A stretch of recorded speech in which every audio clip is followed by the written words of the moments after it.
الشيخ لقمان هو مدرس في هذا المسجد وإماما لهذا المسجد الضخم الكبير. استمعت لقراءته الجميلة رغم أنني وجدت صعوبة في الكلام معه باللغة العربية، ولكن حاولت أني أعرف معاكم قصته مع القرآن. كم الفترة التي حفظت القرآن فيها؟ سنة. في سنة واحدة؟ سنة واحدة حفظت القرآن الكريم كاملا؟ ما شاء الله تبارك الرحمن. كم كنت تحفظ في اليوم؟ 9. 9؟ 9 صفحات؟ 9 صفحات في اليوم؟ نعم.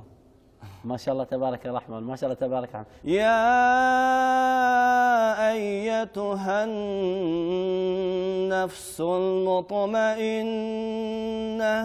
ارجعي إلى ربك راضية مرضية فادخلي في عبادي وادخلي جنتي.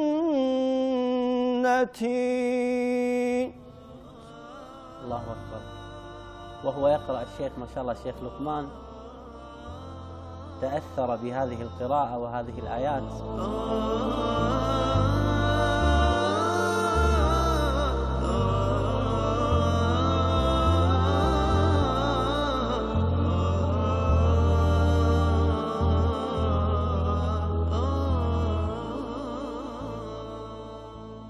لماذا تأثرت بهذه الآيات شيخ؟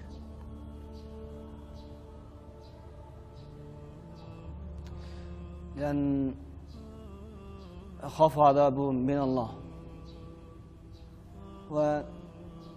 وأريد رحمة من الله. إن الله معنا.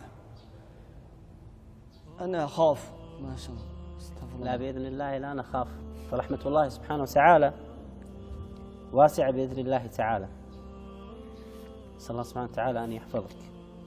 الله سبحانه وتعالى في القرآن يقول ثم أورثنا الكتاب الذين اصطفينا من عبادنا. ممكن يكون واحد يعرف اللغة العربية ويجيد اللغة العربية ولكنه لا يحفظ القرآن، وتجد إنسان لا يعرف اللغة العربية ويجلس ويسكن في منطقة مثلا في الصين هم لا يساعدون على حفظ كتاب الله سبحانه وتعالى، ولكن الله سبحانه وتعالى اختاره وجعله فائزا بحفظه لكتاب الله عز وجل.